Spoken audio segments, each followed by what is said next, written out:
Soy Fernando Díaz Villanueva, hoy es 10 de mayo de 2023 y esto es La Contracrónica.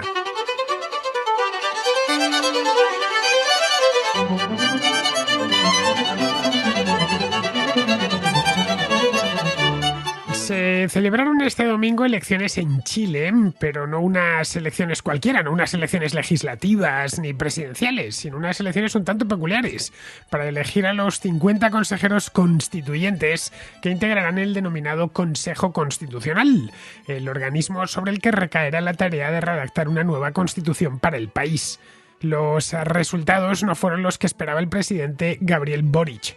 Los partidos de la derecha arrasaron haciéndose con un total de 34 escaños en el Consejo, una mayoría más que sobrada para poder dar forma a la nueva Carta Magna.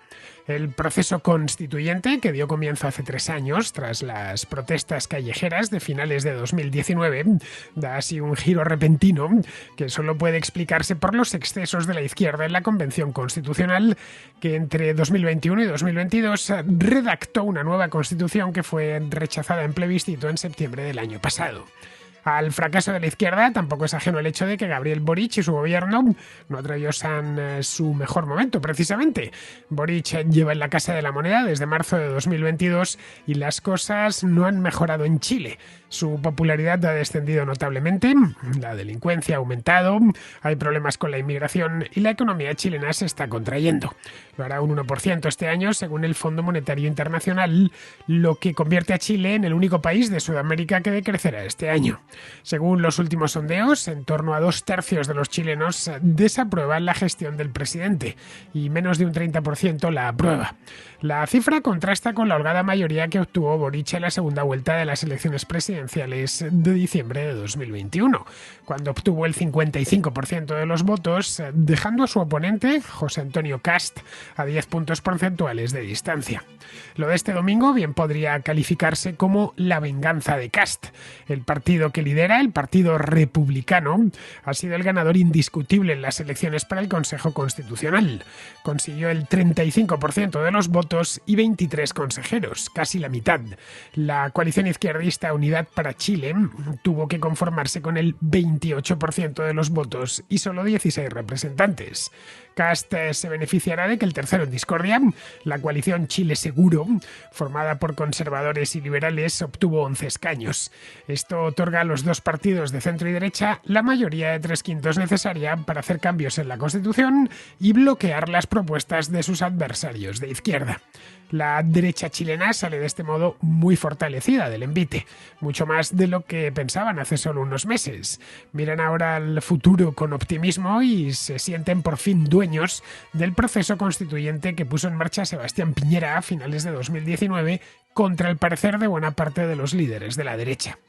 La que también recibió positivamente estas elecciones fue la Bolsa de Valores de Santiago, que subió un 2,3% en una jornada. El peso chileno, por su parte, se revaluó ligeramente. Parece que los inversores confían en que de aquí en adelante no habrá cambios de gran alcance en un modelo económico centrado en el mercado y que a finales del siglo XX hizo de la economía chilena la más próspera y dinámica de toda Hispanoamérica. Pero el proceso aún no ha concluido. Ahora el Consejo Constitucional tiene que redactar una nueva constitución. Las sesiones arrancarán dentro de un mes y se mantendrán hasta finales de año. Si no quieren que esto se eternice, tendrán que acordar un documento de consenso. De lo contrario, podrían encontrarse con que la población rechaza otra vez una constitución en plebiscito, obligándoles nuevamente a empezar desde cero.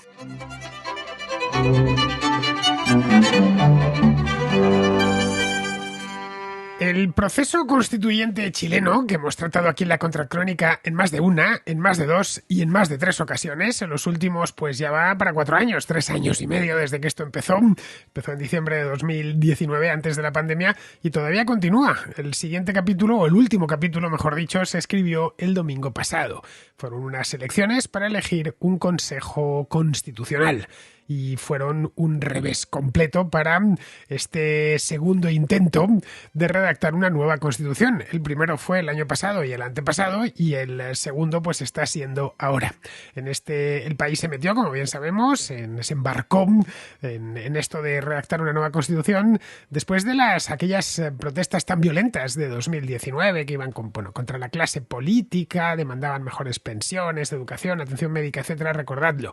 Desde entonces todo en Chile ha sido un ir y venir incesante de asambleas, de elecciones, de plebiscitos, en fin, que los chilenos llevan, como os decía, ya va para 4 años en los que no se habla de otra cosa que de una nueva constitución, una constitución que no termina de nacer, y no termina de nacer entre otras cosas porque los propios chilenos no se ponen de acuerdo en ello. Cuesta de hecho seguir el proceso porque ha llegado a complicarse bastante. Cuidado que admiro yo a los chilenos, pero en esto, sinceramente, parecen alemanes. ¡Qué complicación para casi cualquier cosa! Los historiadores del futuro harán bien en denominar este periodo de la historia de Chile, de los principios de los años 20 del siglo XXI, como el periodo del proceso constituyente, porque ese mismo proceso es el que preside la vida política del país, pues desde que en diciembre de 2019 el entonces presidente Sebastián Piñera lo puso en marcha. Todo empezó, como os decía, en una ola de manifestaciones conocidas de forma genérica y ya tropasado como el estallido social. De esto os di debida cuenta en su momento, porque la contracrónica ya existía en 2019 y además gozaba de muy buena salud. Llevaba ya unos cuantos años haciéndola y le di mucha cobertura al estallido social. Pero esto sacudió Chile entre octubre y noviembre de 2019, poco antes de que irrumpiese la pandemia. Comenzaron exactamente, he ido a mirar la fecha exacta, comenzaron el 18 de octubre y su disparador fue una tontería, fue una cuestión menor. Fue el precio del billete de metro de Santiago, que el gobierno había subido, simplemente lo había subido unos días antes. Hubo algunas quejas, especialmente por parte de estudiantes, que son más sensibles al precio del transporte público, así que algunos viajeros empezaron a colarse en el metro y eso derivó en manifestaciones. Primero protestas muy localizadas y luego manifestaciones mayores. Ya fue a partir del día 18 cuando la situación se les fue de las manos, tanto a los propios manifestantes como al gobierno. Miles de personas, cientos de miles, al final millones de personas durante esos meses salieron a la calle a manifestarse. No ya tanto por las tarifas del metro, que no daba. Evidentemente no van a salir 2 millones de personas en 3 meses o 3 millones, no sé cuántas fueran, pero por ahí anda la cosa, a manifestarse por el que suba el metro de Santiago, porque además hubo manifestaciones en todas las ciudades del país, pero tuvo evidentemente esta ola de protestas, este estallido, tuvo su epicentro en Santiago. Bien, no solo se manifestaban por eso, se manifestaban pues porque ganaban poco y no llegaban a fin de mes, porque las pensiones eran bajas, porque la sanidad no era buena, porque la educación tampoco era buena y decían que tenía que mejorar, por la corrupción política y, en fin, un montón de demandas que fueron apareciendo sobre la marcha. Entre ellas estaban la dimisión del presidente Sebastián Piñera, que era un presidente que estaba no recién elegido, pero en el ecuador de su mandato. Había sido elegido 2 años antes para un segundo mandato presidencial, tras el que ya había disfrutado entre el año 2010 y 2014. Los que hayan seguido los últimos 15 años de historia de Chile sabrán que Piñera y Bachelet estuvieron turnándose poco menos que en la presidencia. Bien, uno de los reclamos que solicitaban los manifestantes con más ímpetu y con más ganas era el de elaborar una nueva constitución. Era continuo. A partir sobre todo ya del mes de noviembre se veía que en las manifestaciones lo de queremos una nueva constitución era un soniquete constante. Una constitución que sustituyese la actual. No es que los chilenos no tengan constitución, han tenido 10 a lo largo de su historia. Bien, la última es la 10ª, obviamente. La que tienen actualmente fue promulgada en 1980, cuando gobernaba Augusto Pinochet. Augusto Pinochet gobernó de 1973, desde que dio el golpe de Estado, hasta 1989, que es cuando recuperó la democracia Chile, pues a mitad justo del periodo de gobierno de Pinochet. La Constitución, a la que calificaban de pinochetista, ha sido reformada muchísimas veces. Desde el año 1980-81, que es cuando entró en vigor, no es tanto tiempo, es algo poco más de 40 años, ha sido reformada en un total de 62 ocasiones. Vamos, que ha sido la Constitución chilena cualquier cosa menos inmóvil. Algunas de estas reformas fueron muy ambiciosas, como la que se hizo en el año 88-89, 89 exactamente, justamente cuando el país recuperó la democracia, y luego otra posteriormente en 2005, ya bajo la presidencia de Ricardo Lagos. En resumen, que esa constitución que se promulgó en 1980 y que entró en vigor en 1981 se parece muy poco a la actual. Pero nada, la derecha chilena en aquel momento, en lugar de recurrir pues a lo que parecía obvio, que era decir a los que pedían una nueva constitución, que ya tenían en esencia, en la práctica, una nueva constitución, porque se parecía muy poco, para entonces había sido modificada y reformada en más de 50 ocasiones, pues no, quedaron paralizados como un zorro cruzando una carretera por la noche ante la extensión y el volumen de las protestas. Así que el presidente Piñera decidió ponerse a favor de la corriente y aceptó abrir un proceso constituyente, del que saliese una constitución de nuevo cuño, completamente nueva. El 24 de diciembre, fue el día de Nochebuena de 2019, se publicó formalmente la reforma constitucional que dio el pistoletazo de salida al proceso constituyente.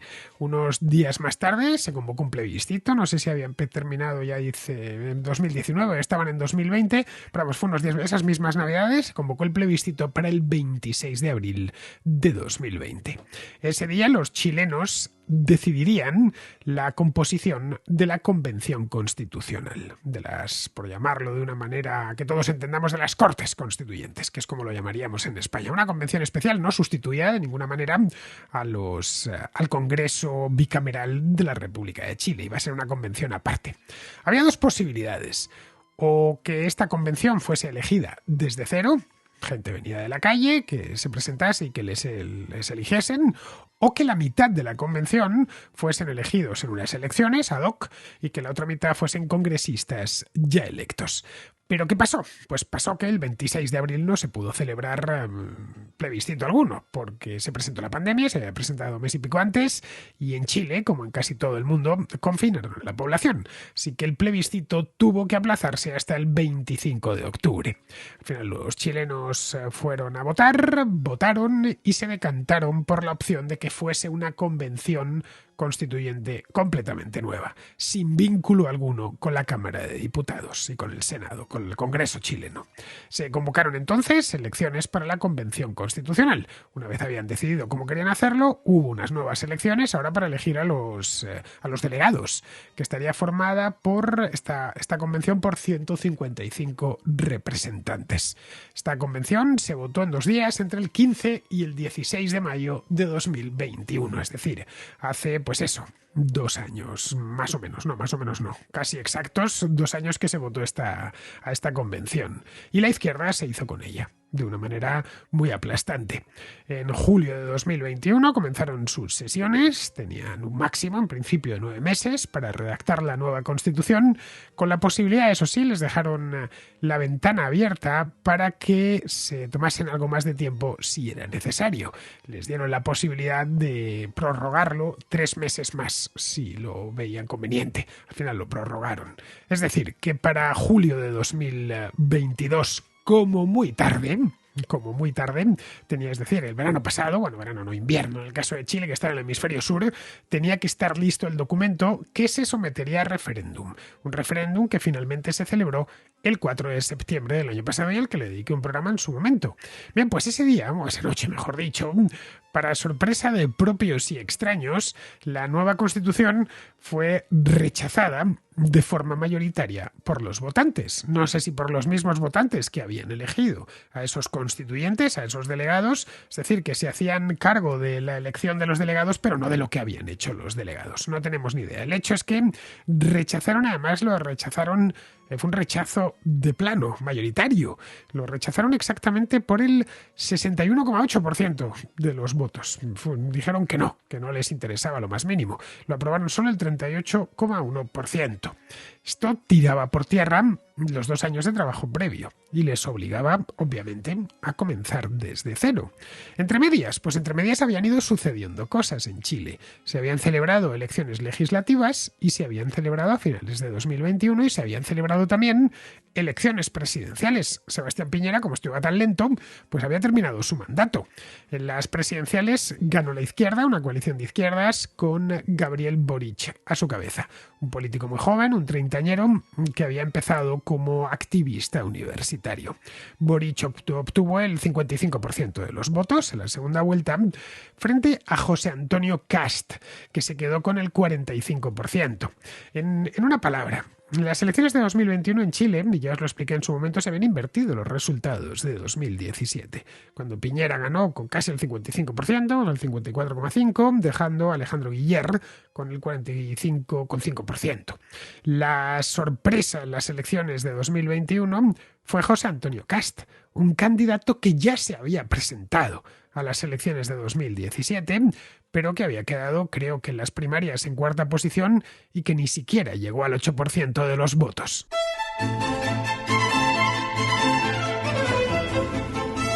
El votante chileno es un votante proclive a la moderación. Eso es lo que nos cuenta la historia de Chile, sobre todo la historia electoral de Chile. A diferencia de otros países hispanos, los chilenos son poco dados, por regla general, a echarse la manta a la cabeza y tirarse al monte. No es lo habitual. Pero la radicalización en las posturas de la izquierda, y la izquierda chilena ha estado y sigue estando muy radicalizada, trajo inevitablemente una radicalización en las posturas de la derecha. Era inevitable, había una reacción, y eso es lo que se produjo. Se ha producido en otros muchos países, en Estados Unidos, sin ir más lejos, en la propia España. Y ahí fue donde Kast, un candidato menor hasta ese momento, se convirtió en la alternativa y en la contraparte de la izquierda, encarnada en Gabriel Boric. La primera victoria de Kast no ha sido, por lo tanto, la de este domingo, sino la del plebiscito constitucional del 4 de septiembre del año pasado.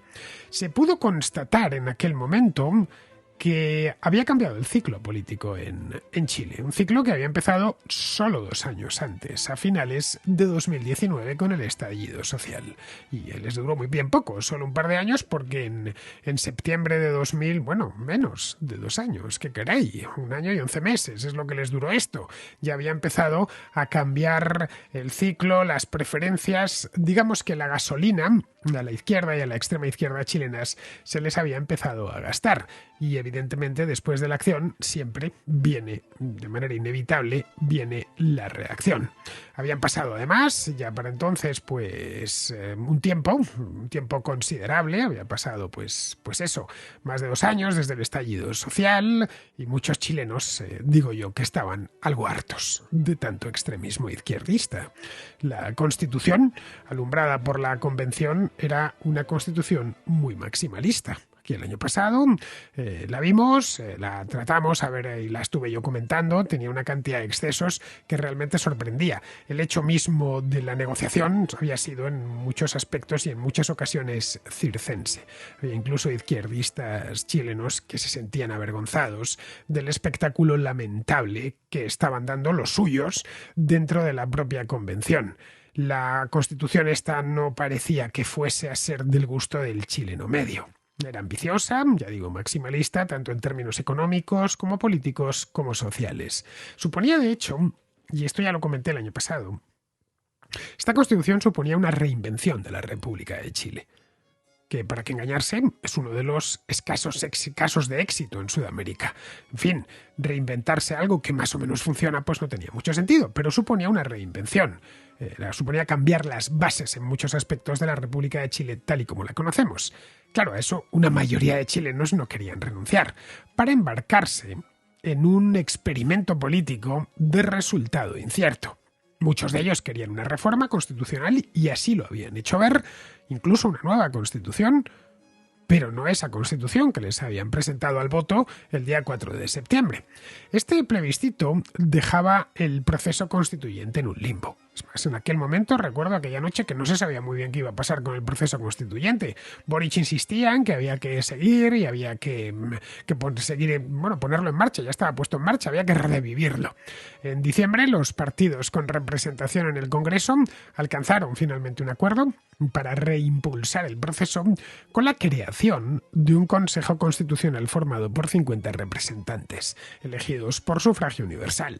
Acordaron que la elección de este Consejo se realizaría este mismo domingo, el 14 de mayo. No, perdón, iba a ser el próximo domingo, el 14 de mayo. Pero es que ese es el Día de la Madre en Chile. y las madres son sagradas, lo cual está muy bien y dice mucho a favor de los chilenos. Celebrar unas elecciones el Día de la Madre es simplemente de mal gusto.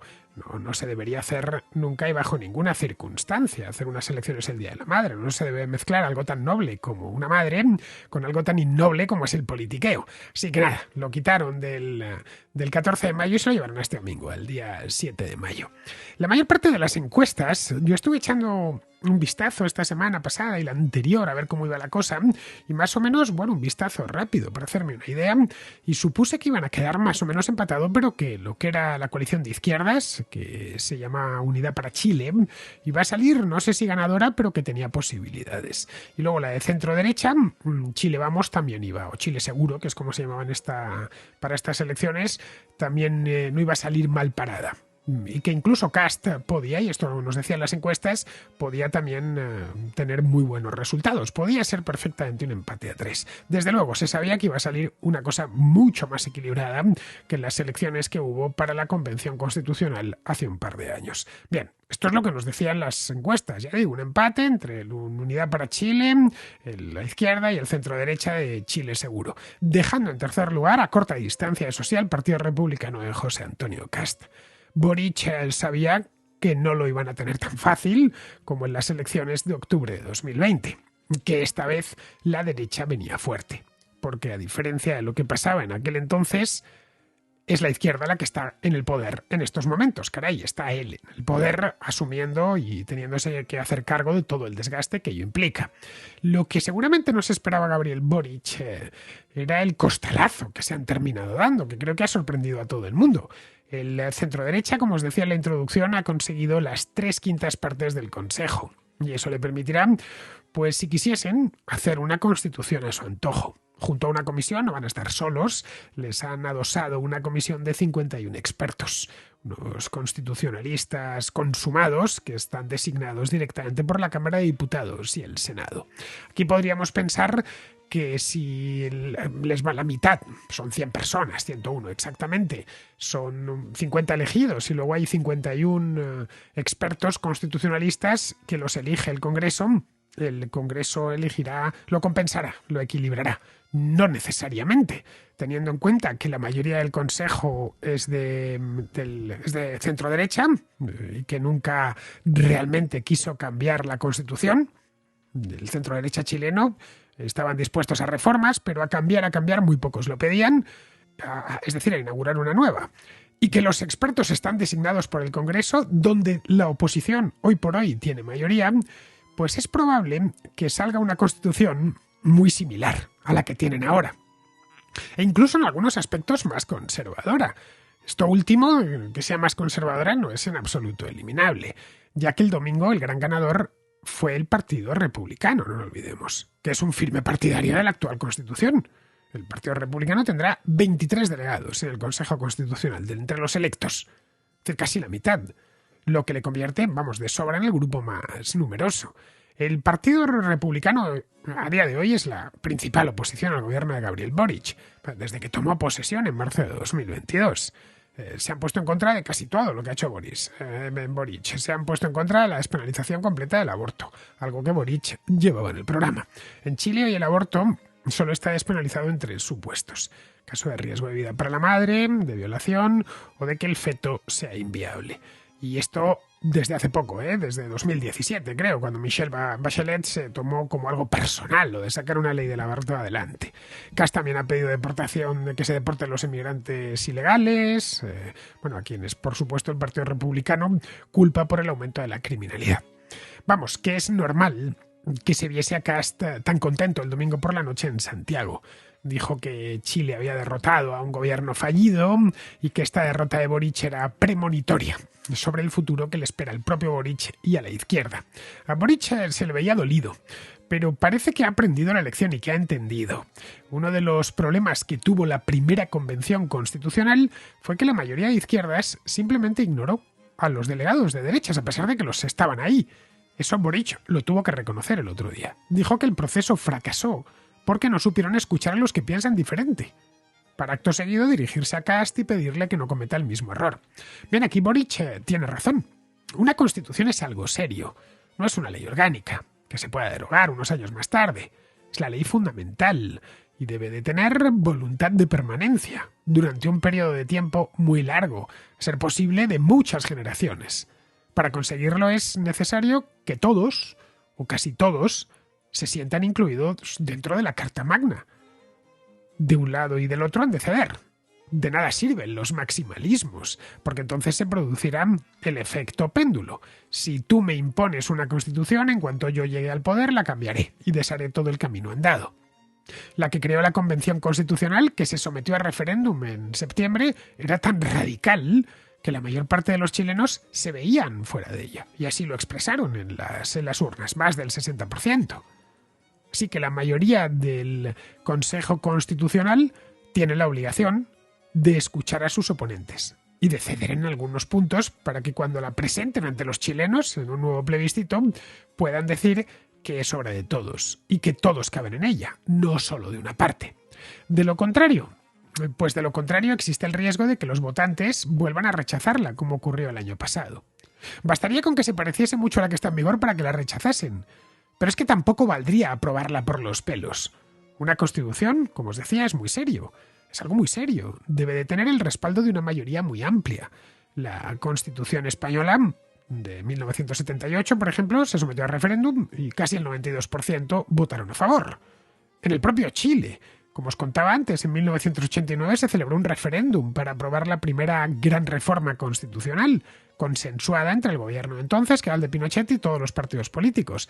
Bien, en aquel momento el 91% de los chilenos votaron a favor de la reforma. A menos de eso, del 90% más o menos, no deberían aspirar los constituyentes chilenos. Necesitan un acuerdo como el del 89. Eso implica que ambas partes tendrán que hacer concesiones. De lo contrario, tendremos proceso constitucional en Chile hasta el día del juicio final.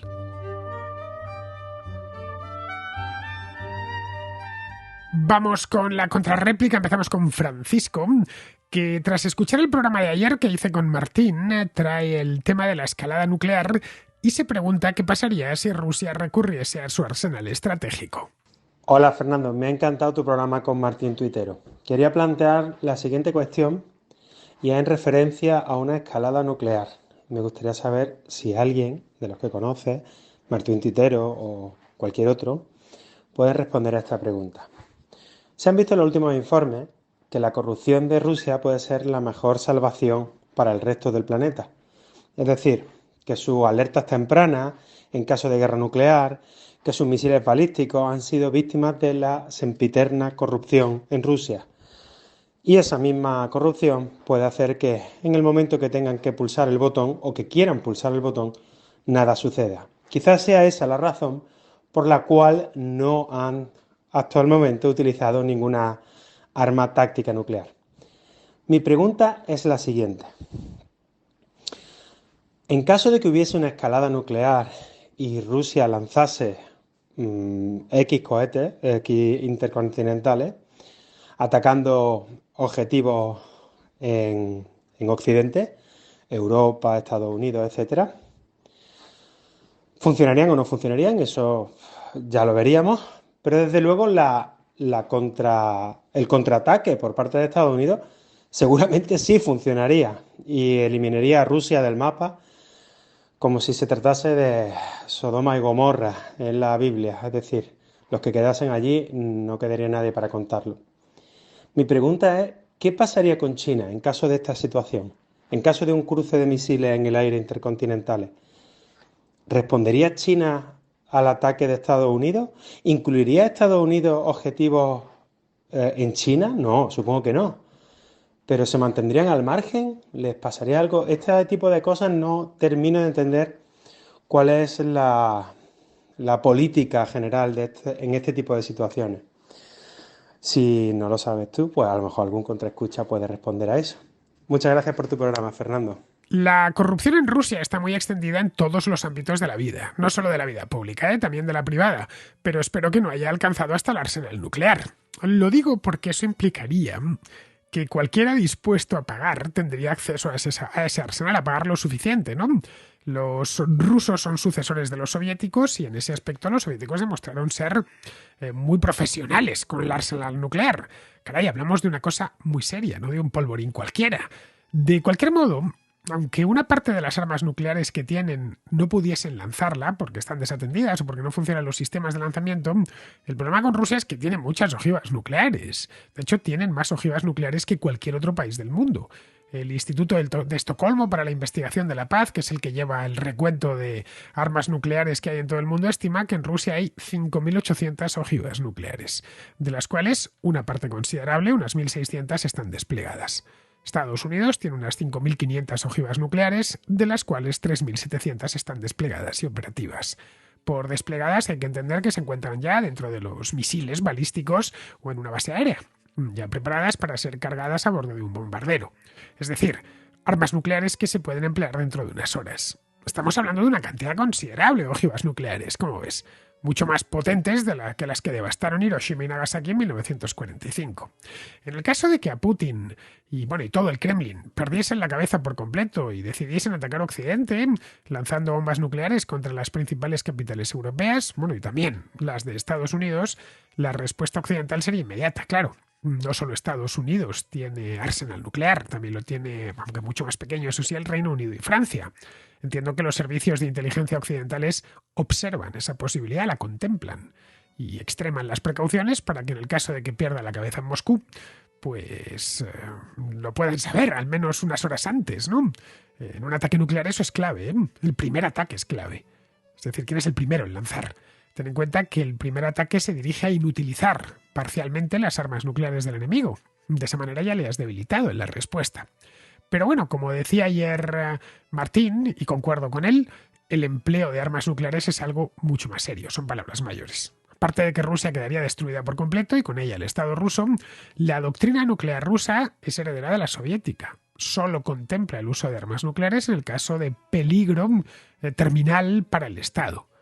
Es decir, que Rusia vaya a desaparecer. Como a punto estuvo de desaparecer la Unión Soviética en otoño del 41, cuando Hitler invadió la URSS, sitió Leningrado y colocó a sus tropas a pocos kilómetros de la capital. En ese caso, de haber dispuesto de armas nucleares, Stalin las hubiese empleado contra Alemania. Y por mal que le vayan las cosas en Ucrania, no estamos ante el mismo caso. No hay riesgo de que Rusia vaya a desaparecer o a derrumbarse el Estado ruso.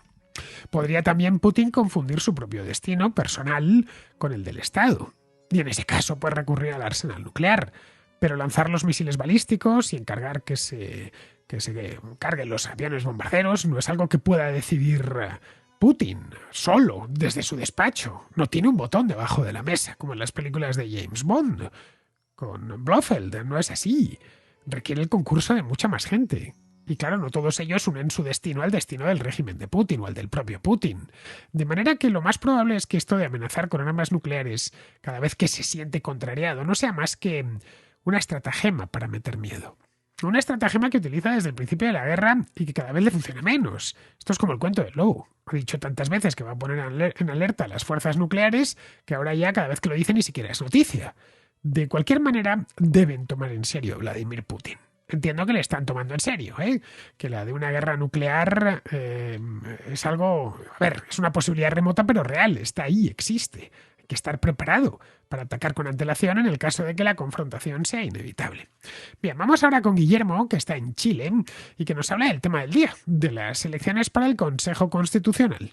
Quería comentarte este tema de las elecciones en Chile, de la nueva constitución. Como sabrás, hace un par de meses, exactamente en septiembre del 2022, fueron las elecciones para dar por zanjado el tema de la nueva constitución, que había sido una constitución extremadamente tirada hacia la izquierda. Y el 62% de la gente aquí en Chile decidió rechazar la nueva constitución. Con esto el presidente Boric dijo que el tema constitucional aún estaba abierto y todavía había que hacer un nuevo proceso, porque la mayoría de la gente, según Boric, quería una nueva constitución, siendo que el artículo 142 de la antigua constitución ya modificada dejaba claro que si el tema era rechazado, simplemente se seguía con la constitución vigente, con la antigua, que es la del gobierno militar o la de la dictadura de Pinochet. Entonces, después de todo lo que pasó con Boric, organizando un nuevo proceso y todo esto,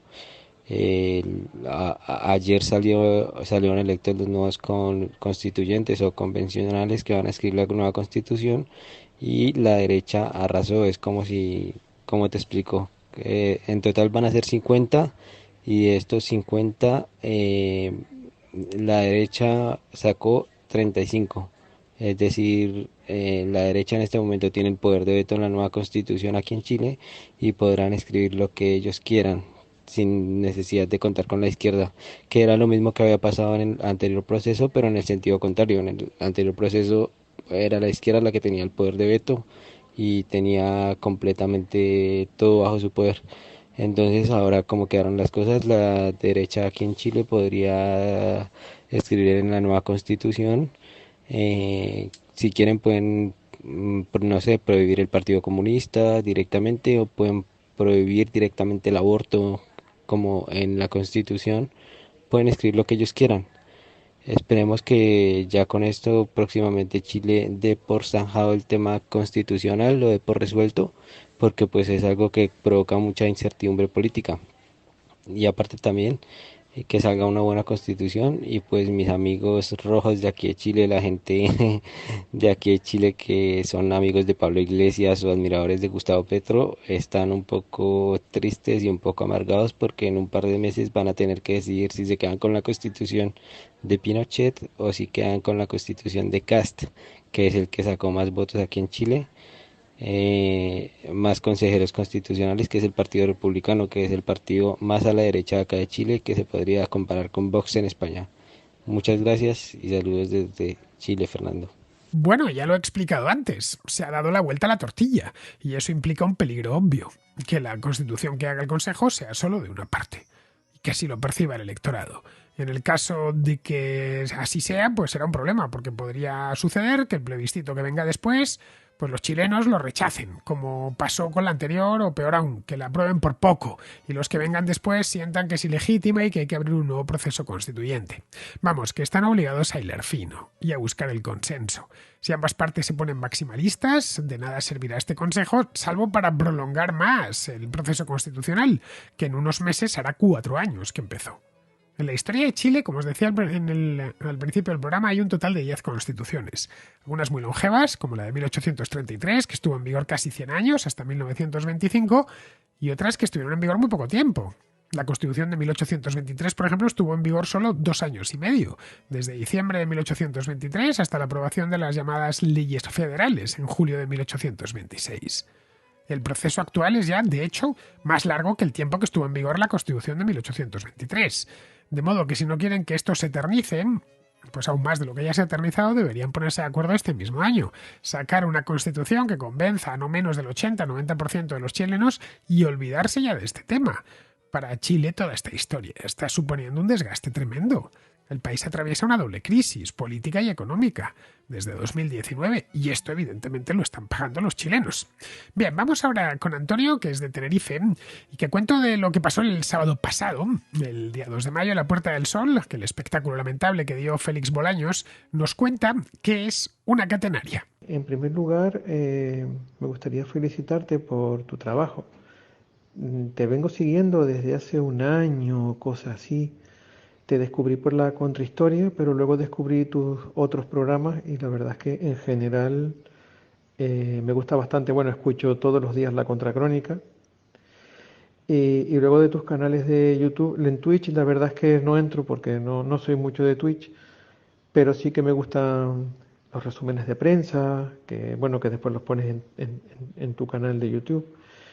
Y una de las cosas que más me gusta es, bueno, los a la contra, lo que hace es, bueno, eso, cuando nos enseñas imágenes de Madrid o de alguna ciudad en la que hayas ido, a la que hayas ido a dar una charla o lo que sea, que siempre te gustan mucho los exteriores. Eso me gusta. Y precisamente sobre uno de los últimos que hiciste, cuando hablaste sobre lo del 2 de mayo, con Bolaños y demás, Me gustaría hacerte un comentario, no sobre eso, no sobre el tema, sino sobre un comentario que hiciste sobre la catenaria. A ver, no, a ver, la catenaria es una curva matemática que es la resultante de coger una cuerda o una cadena, de ahí su nombre, sujetarla por sus dos extremos y dejarla suelta y dejarla caer. O sea, no someter a tensiones laterales la cuerda, no dejarla no tirar, sino simplemente eso, sujetarla de un lado y de otro y dejarla que caiga, que es la forma típica que tienen, pues eso, las cuerdas en los actos oficiales, que por cierto yo no sabía que, aunque es verdad que son curvas catenarias, no sabía que se las llamara así. Eh, la catenaria de los trenes, y aquí si hay algún ingeniero ferroviario o alguien, probablemente voy a meter la pata, pero creo que es así también, se llaman catenarias pues por lo mismo, o sea, los tramos del cable están sujetos pues por las torres o por postes que están en cada ciertos tramos de la vía. Y entre una torre y la otra, pues el cable está suelto, digamos, formando esa curva. Y por eso se le llama así. Pero es que en arquitectura existe también la catenaria, bueno, la catenaria invertida en este caso, por ejemplo, el arco catenario, que es muy, muy utilizado por Gaudí, bueno, la Sagrada Familia, por ejemplo, es un ejemplo. Este tipo de arco tiene unas propiedades muy buenas o sea, tienen eh, por lo mismo que la cuerda, pero al revés, pues cada uno de los puntos está sometido a la fuerza de la gravedad y a fuerzas laterales que comprimen el arco, de forma que no necesitas contrafuertes, por ejemplo, como en el arte gótico y otros. Pero bueno, esto ya te lo podría explicar mucho mejor un arquitecto o un físico o, bueno, mismamente Alberto Garín podría dar una explicación muy buena. Y aprovecho, ahora que básicamente decidí grabarte este audio porque se me ocurrió la idea, cuando yo, aprovechando esto que ha salido el tema de la catenaria, pues que Alberto Garín y tú hagáis una contrahistoria hablando sobre la catenaria en la historia de la arquitectura, en la historia del arte, porque no es solamente Gaudí. A ver, me he estado documentando un poquito para meter la pata lo menos posible en este audio, y ya había arcos catenarios en el pasado, en la antigüedad, cosa que yo no sabía. Y luego también otra cosa en la que yo tampoco había pensado, pero por ejemplo un conjunto arquitectónico gótico no tiene arcos catenarios, pero lo que es el conjunto completo de, por ejemplo, arco ojival, contrafuertes y demás, hay una, digamos, catenaria implícita que no se ve, intangible, digamos, pero que está ahí porque la filosofía o sea, la idea es obtener el mismo efecto en los elementos estructurales, en el arco y demás, vamos, para que el arco no se venga abajo, básicamente. Entonces, bueno, voy a parar aquí porque cada vez que hablo, cada vez que avanzo un poquito, tengo la sensación de estar metiendo mucho las patas, porque estoy hablando de algo de... Sí, yo disfruto mucho del arte y me gusta aprender, pero vamos, que no tengo ni idea de lo que estoy diciendo, básicamente, y no quiero meter mucho la pata, no quiero seguir mucho más allá por eso. Pero bueno, ahí os emplazo a Alberto y a ti a que hagáis una contrahistoria, digo, perdón, sí, una contrahistoria eh, sobre esto mismo. Presencia del arco catenario, presencia de la catenaria en el arte. Pues nada, un saludo a ti y a los demás contraescuchas. Un abrazo. Pues muchas gracias, Antonio. Me encanta aprender cosas nuevas y eso mismo es lo que has hecho, enseñarme algo que no conocía. De aquí en adelante ya no se me olvidará. La palabra catenaria yo la conocía, la asociaba exclusivamente al ámbito ferroviario. Es el cable aéreo que alimenta la electricidad de los trenes. Pensaba de hecho que era un término genuinamente ferroviario, como otros, como pantógrafo, por ejemplo, que es el mecanismo que pone en contacto la catenaria y el tren, es por donde pasa la corriente eléctrica, o balasto, que son esas piedrecillas sobre las que descansa descansan las vías y que, bueno, sirven para drenar bien el agua de lluvia y para que se estabilice la propia vía. Lo de una contrahistoria sobre la presencia del arco catenario en el arte lo tendré que hablar con Alberto, que supongo que se manejará con este tema. No olvides que también es doctor en arquitectura. Bien, pues vamos a ir terminando. Vamos con Pizarro, que nos habla del desfile de la victoria o de la no victoria en Moscú. Ucrania, desangrada, arruinada e invadida, no está para fiestas, y Rusia, empantanada contra la OTAN y la Unión Europea, tampoco está para celebraciones. Rusia, a la que todo le salió mal en la operación especial, está ahora gestionando objetivos de mínimos para disfrazar de victoria lo que tan solo serán controles de daños. El final no sabe cuándo será, pero que Ucrania será traicionada, que Occidente se avendrá a un pacto bastardo y que los muertos habrán sido por intereses espurios parece ir ganando probabilidades. Un cordial saludo de Pizarro. Y hasta aquí, queridos amigos, llega la contra de hoy, que es 10 de mayo. Mañana será 11 y estaré de regreso. Hasta mañana.